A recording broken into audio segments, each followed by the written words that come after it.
School पढ़ाते हैं कि नहीं? बच्चों को पढ़ाते हैं। बच्चों को क्यों ऐसे शर्म से सर हिला रहे हैं? तालीम अच्छी बात है जी, पढ़ाना चाहिए।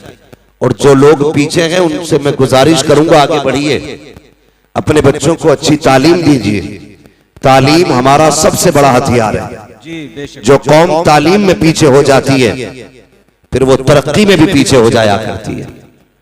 और एक बात करूं, बहुत बढ़ के एक बात कहूंगा, बुरा ना मानना, आज डॉक्टरों की कमी नहीं है।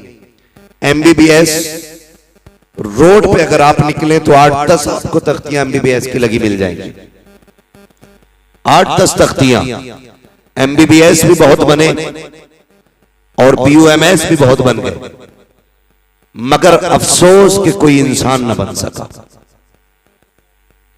जिस हॉस्पिटल में आप जाइए उल्टी छुरी से गले काटे जा रहे हैं। दुनिया इतनी जालिम हो चुकी है, पैसा ही असल हो चुका है। पैसा कमाने के लिए लाशों के ऑक्सीजन लगाने के बाद 3 दिन तक उन्हें रख करके पैसा वसूल किया जाता है और 3 दिन के बाद कहा जाता है ये मर चुका है। अपनी लाश ले जाइए। जब फैमिली वाले लेने के लिए आते हैं तो उसी हॉस्पिटल का एक मेंबर आके कहता है लाश बाद में मिलेगी, पहले आपको इसकी टोटल फीस जमा करनी पड़ेगी। इलाज नहीं हो रहे, अब लाशों के सौदे हो रहे हैं। मैं तो अक्सर कहा करता हूं यार, अगर तुम्हें यह लगे कि कोई बंदा मरने वाला है तो उसे हॉस्पिटल न लेके जाना, उसे पाक से बिस्तर पे अपने घर में लेटा देना। कम से कम अगर चैन से जी ना सका तो चैन से मर तो सकता है। लेकिन हम करते क्या है? 2 बातें हमें खा जाती हैं। एक तो यह कि अगर हॉस्पिटल ना लेके गए तो दुनिया क्या कहेगी। दूसरा यह कि ये घर में खांसे का बच्चों को तकलीफ होगी। ये सोच करके हम हॉस्पिटल लेके भागते हैं। और हॉस्पिटल की कंडीशन आप देखिए, जिस बिस्तर पे बंदा लेटा है वो बिस्तर भी ना पाक, जो चादर इसके नीचे बिछी है वो चादर भी ना पाक, जो कपड़ा कॉटन का इसको पहनाया गया है वो कपड़ा भी ना पाक, आईसीयू में रखने के बाद मुंह पे ऑक्सीजन लगा दिया गया। अब कोई भी अपना उसके अंदर नहीं जा सकता। पूरे का पूरा स्टाफ ऐसा है जिसे कलमा तो बड़ी बात है, इस्लाम तक नहीं आता। मुझे बताओ अगर रूह निकलने लगे कितनी बेबसी की मौत होगी जहां रहमत के फरिश्ते तक ना आए। मरते वक्त कौन क्या चाहता है? हर शख्स ये चाहता है मरते वक्त मेरी रूह आसानी से निकल जाए। क्या ही अच्छा हो तेरे घर के अंदर तेरा बाप लेटा हो, पाक बिस्तर हो, पाक चादर हो, पाक लिबास हो, इधर रूह बदन से निकलना शुरू करे। अगर बेटे को कुरान आता है तो बहुत अच्छा, भतीजे को आता है तब भी अच्छा है, खानदान में किसी को कुरान आता है तब भी अच्छा है। मैं जानता हूं अगर खानदान में भी किसी को कुरान नहीं आता होगा तो कम से कम बेटों को इतनी गैरत तो आती होगी।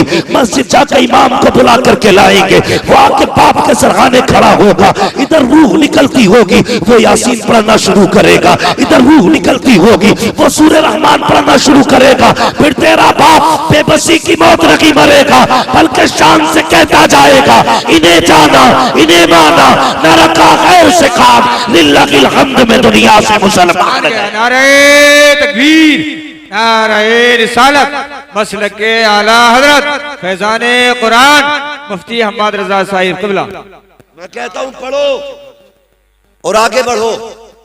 कम से कम मैं एक बात बता दूं, खुदा की कसम खा के कहता हूं, इससे बड़ी कसम कोई नहीं। अल्लाह ने मुसलमान के सीने में रहम रखा है, मुसलमान के दिल में रहम रखा है। वो कितना भी बड़ा दुनियादार हो जाए किसी न किसी गोशे में रहम रहता है।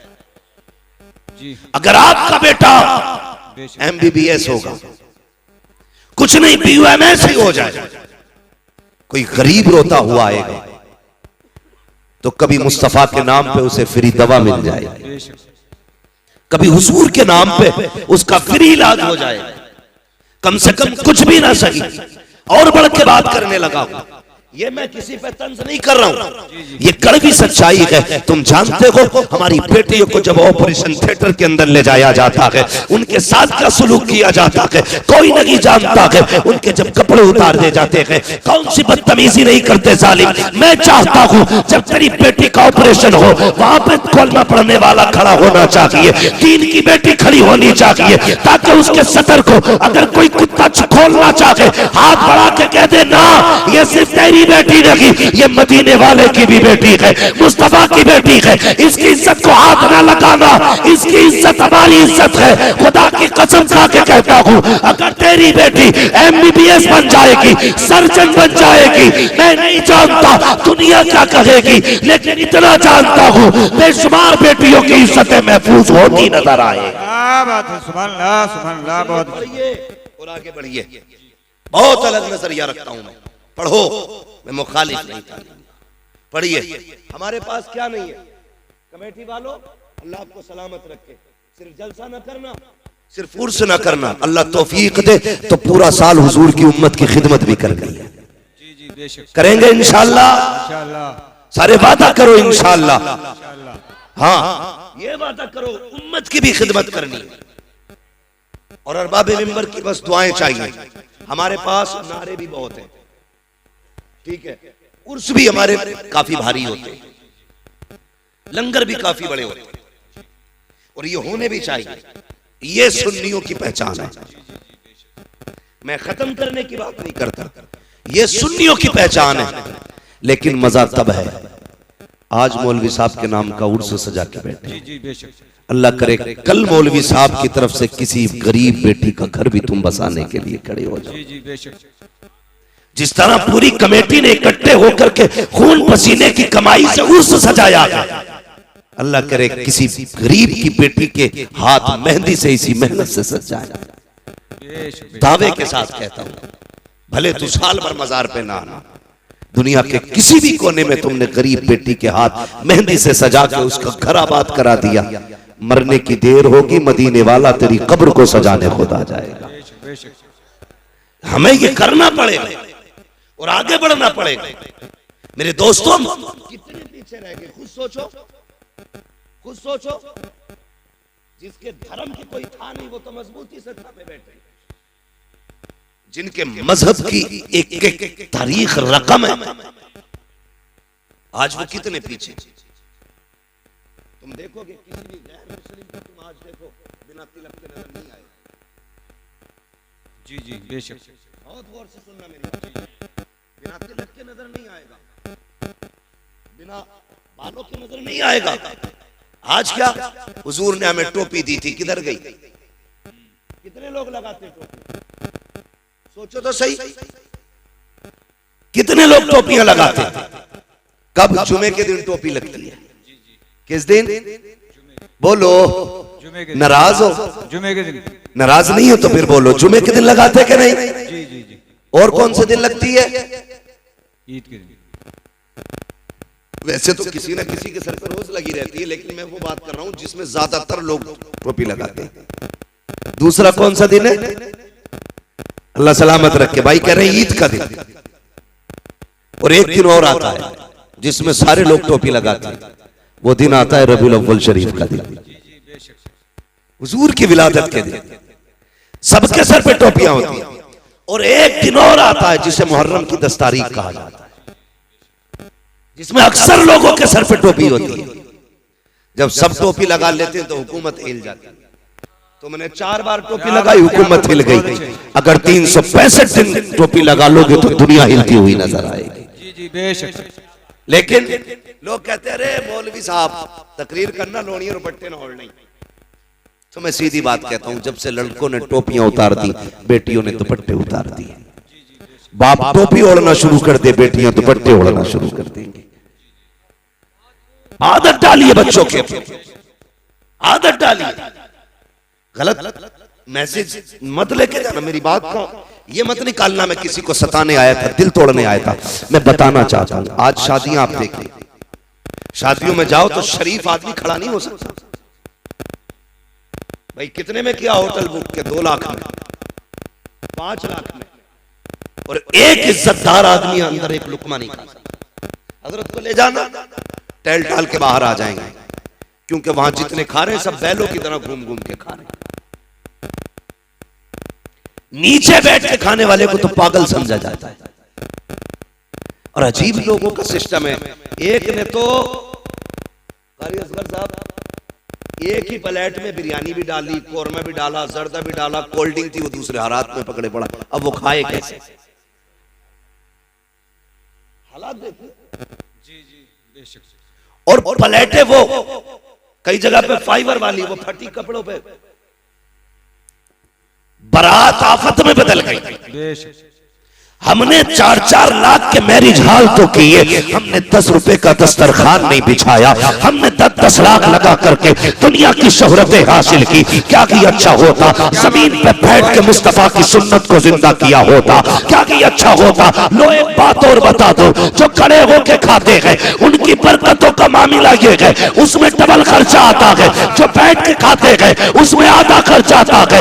लोग कहते हैं ये फेंकने में जाये हुआ है। मैं कहता हूं नहीं, तुमने सुन्नते मुस्तफा छोड़ी इसलिए बरकतें उठा दी गई। तू बैठ के खा, खुदा की कसम जितने खाने में एक बारात का भला होगा उतने खाने में अल्लाह 2 बेटियों के घरों को आबाद करेगा। नारे तकबीर, नारे रिसालत, मसलक के आला हजरत मुफ्ती हम्माद रजा साहिब क़िबला।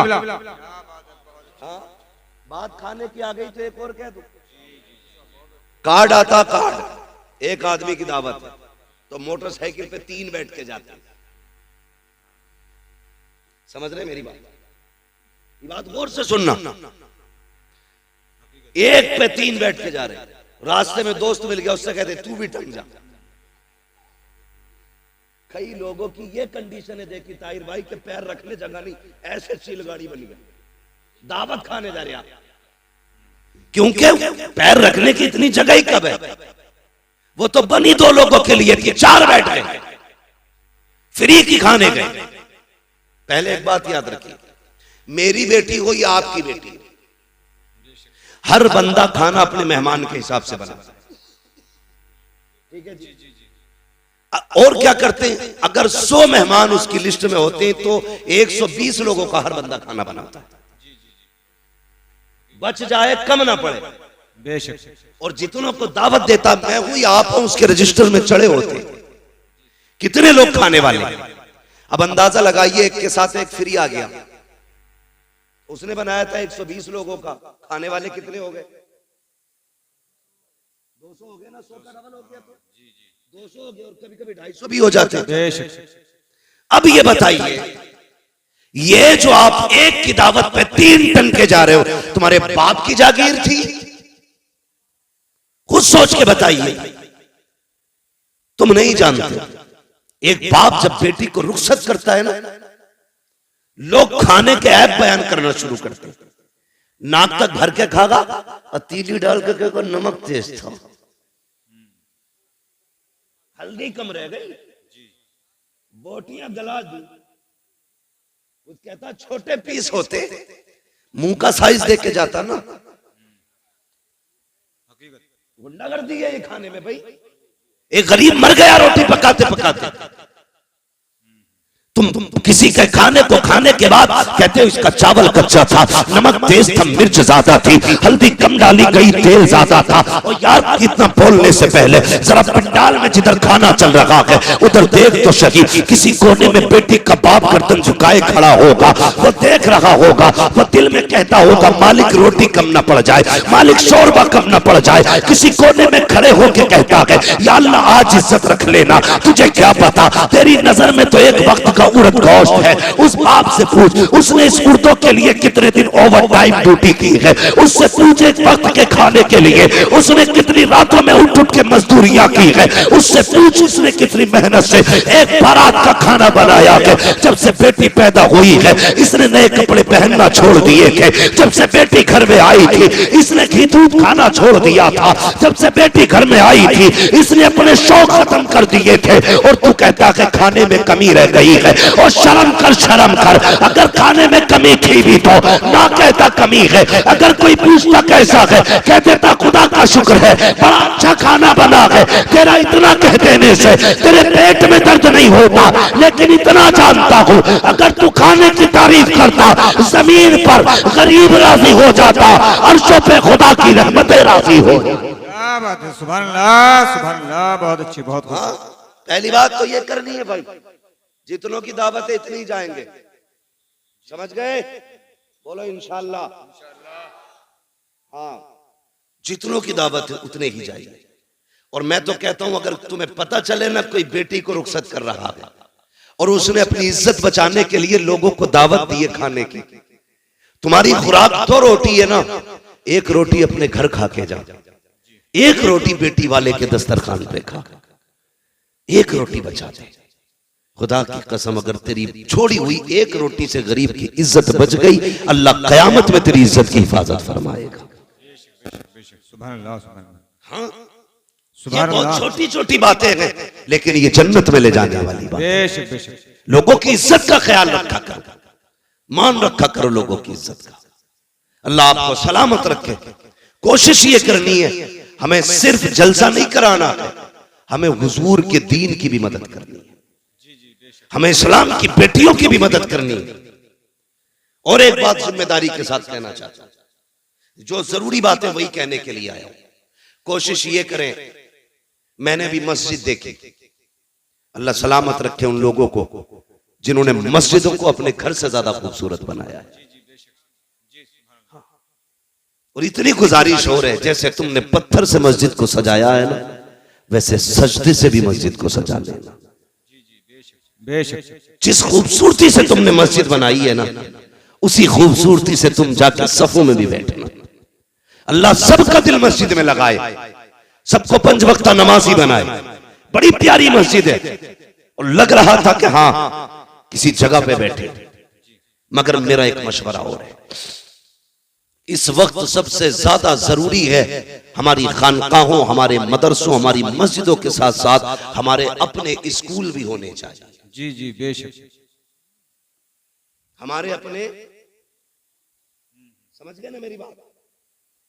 स्कूल, जी जी, जहां हिंदी इंग्लिश पढ़ाई जाती है, स्कूल, समझ गए ना? खानकाहों के साथ साथ हमारे अपने स्कूल भी होने चाहिए। इस वक्त तो हमें मुस्लिम कहां खड़ी है,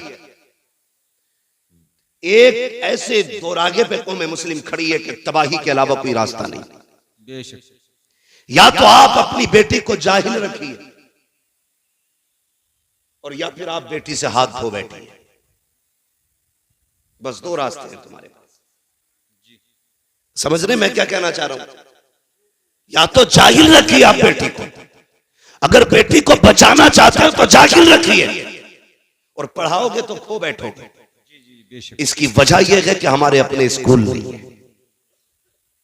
हमारे अपने कॉलेज नहीं है। लोग कहते नहीं नहीं कोई बात नहीं है, बेटी पे पूरा एतमाद है। मैं बेटियों तक एक बात पहुंचाना चाहूंगा, खुदा की कसम सुनो, दुनिया में जो तुम्हारा बाप तुमसे प्यार कर सकता है वो तुमसे कोई प्यार नहीं कर सकता। बेशक बेशक। लेकिन कमी क्या की हमने?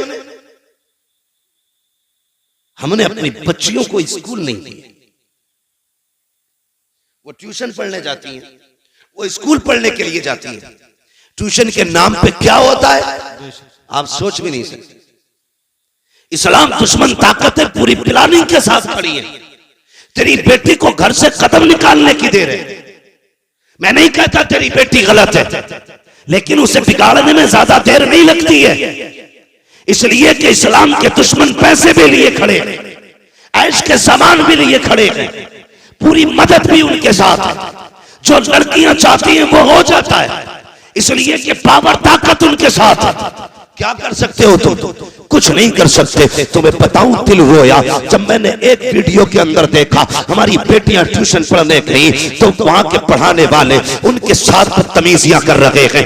उनको दो लड़कों के बीच में बैठाया जाता है, दो लड़कों के बीच में एक लड़की बैठी होती है। हम ये सोचते हैं बेटी पढ़ने गई है, अरे मती मारी गई है हमारी, हम किस जगह पे चलने लगे हैं। आंखें बंद करके बैठे हो, कल जब बेटी चली जाती है सोनू मोनू के साथ सोती है, फिर सर पीट के रह जाते हो, कैसे पलट के आएगी। गई हुई इज्जत कभी आया नहीं करती, जाने वाली आबरू कभी लौट के नहीं आती है। जैसे कबान से निकला तीर कभी वापस नहीं आता, जबान से निकली बात कभी वापस नहीं आती है, घर से निकली इज्जत कभी वापस नहीं आया करती है। जब बेटियां बेआबरू हो जाती है कितना तड़प लो, कुछ नहीं होगा। अगर इज्जतें चाहते हो अपने स्कूल बनाओ, अपने कॉलेजेस बनाओ, उनको तालीम दो और दुनिया को बता दो हम करबला वाले हुसैन के मानने वाले हैं। खानकाहे भी हम बनाएंगे, स्कूल भी हम बनाएंगे।